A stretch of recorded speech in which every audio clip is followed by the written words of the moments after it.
మంత్రి ఉత్తమ్ కుమార్ రెడ్డి మీడియాతో మాట్లాడుతున్నారు. లైవ్ ద్వారా చూద్దాం. అన్ని చోట్ల స్టోరేజ్ సరిగా లేదు. వాళ్ళు ఆ ధాన్యం ఆక్షన్ పెడితే 1700 రూపాయలు వచ్చింది. అయితే మేము ఆక్షన్ పెడితే ఎంత వచ్చింది? మేము ఆక్షన్ పెడితే దొడ్డు రకాల ప్యాడీకి వాళ్ళు 1700 పెడితే మాకు 2007 వచ్చింది. 2007 రూపాయలు పర్ క్వింటాల్. వాళ్ళు సన్న రకం ధాన్యానికి వాళ్ళకి 1700 వస్తే మాకు 2407 వచ్చింది. అంటే దీనికి దానికి కలిపి యావరేజ్ ప్రైస్ 2022 వచ్చింది. అప్పుడు 1700 వచ్చింది, ఇప్పుడు 2022 వచ్చింది. ఓ కుంభకోణం అయింది, కుంభకోణం అంటున్నాడు కేటీఆర్.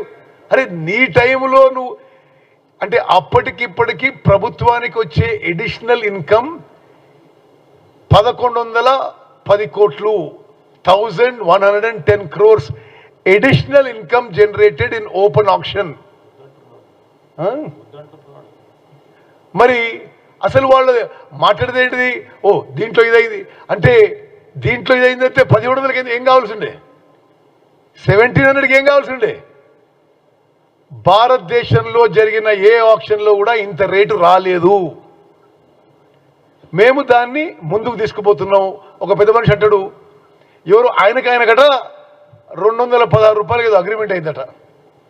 ప్రభుత్వం ఇన్వాల్వ్ అందులో. అసలు ఎవరికేం సంబంధం? మేము గత ప్రభుత్వానికంటే 20% ఎక్కువ ఇన్కమ్ రాష్ట్రానికి వచ్చింది. ఇది మీరు పచ్చి అబద్ధాలు మాట్లాడుతున్నారు. అసలు ఇంకో ఏమంటాడు, 1000 కోట్లు అడింది కుంభకోణం. అసలు ప్యాడీ లిఫ్ట్ అయిందే వాల్యూ 200 కోట్లు ఇప్పటి వరకు. ఇందులో ఆయన 1000 కోట్లు తీసుకుని ఈయన 1000 కోట్లు తీసుకుంటున్నాడు. ఎవరు ఏం తీసుకోలేదు. ఇది ఖచ్చితంగా ప్రొసీజర్ ప్రకారం, రూల్ ప్రకారం జరిగిన విషయం.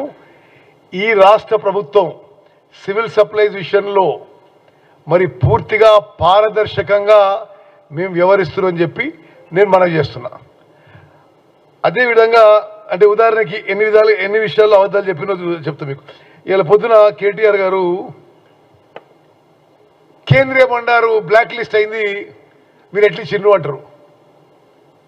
బ్లాక్ లిస్ట్ చేసింది మీ ప్రభుత్వంలో, బ్లాక్ లిస్ట్ని తీసేసింది మీ ప్రభుత్వంలోనే. ఆ లెటర్ కూడా ఇక్కడ కాపీ ఉంది నా దగ్గర. మేము ప్రభుత్వం ఏర్పడే నాటికి వాళ్ళకి బ్లాక్ లిస్ట్ లేదు. మరి ఈ విధంగా ప్యాడీ ప్రొక్యూర్మెంట్ విషయంలో కానీ, సన్నబియ్యం విషయంలో కానీ, ప్యాడీ ఆక్షన్ విషయంలో కానీ పూర్తిగా అబద్ధాలు మాట్లాడుతున్నారు. ఉదాహరణకి మహేష్ రెడ్డి ఏమంటాడు, అసలు ప్యాడీ ఆక్షన్కి అసలైన ధర 2223 ఆయన చెప్పిన ఫిగర్ రైట్. ఈ రెండు పార్టీలకు మేము చెప్తున్నాం 2223కే ఇచ్చేస్తాం, మొత్తం ఆ ధాన్యం పికప్ చేసుకోండి. మీరే తీసుకోండి ఆ ధరకి. మేము అంటే మీరు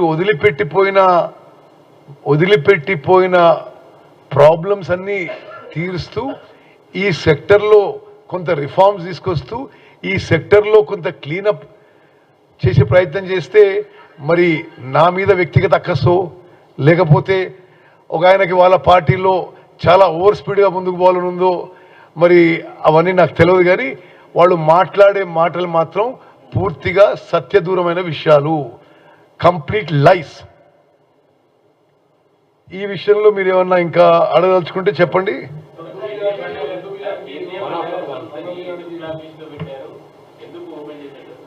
సరే చూడండి, నేను వాళ్ళు చెప్పిన దానికి సమాధానం చెప్తున్నా. మేము వచ్చే నాటికి కేంద్రీయ బండార్కి బ్లాక్ లిస్టింగ్లో తీసేయబడ్డది. సరే అవన్నీ ఇప్పుడు మాకెందుకు?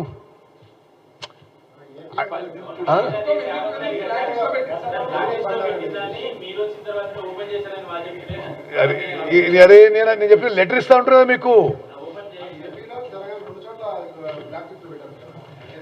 ఈడబెట్టినో ఏమో కానీ నేను మీకు లెటర్ ఇస్తే వాళ్ళే పెట్టి వాళ్ళే లిఫ్ట్ చేసిండ్రు. సరే ఏదో విషయంలో వాళ్ళు సరే తెలంగాణ ఈ రెసిడెన్షియల్ స్కూల్స్కి యూనిఫామ్స్ సప్లై చేయలేదని బ్లాక్ లిస్ట్లో పెట్టారట. తర్వాత వాళ్ళు అప్పీల్ చేసుకుంటే సరే ఇక అయిపోయింది, ఈసారి బ్లాక్ లిస్ట్ రివోక్ చేస్తున్నాం, మీరు సప్లై చేయండి అని ఇచ్చారు. తెలియకుండొచ్చు, అందుకే మాట్లాడినాము. ఇట్లా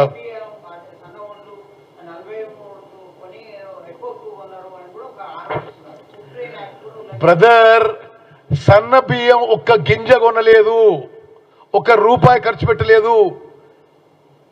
ఇక అది దాంట్లో కూడా లెక్కలేసిగా ఇట్లా జరిగి 350 కోట్లు ఇదో పిండు, 100 కోట్లు ఆయన తీసుకుండు. మరి నేనేమంటారా, ఒక్క గింజ సన్న బియ్యం కొనుగోలు చేయలేదు.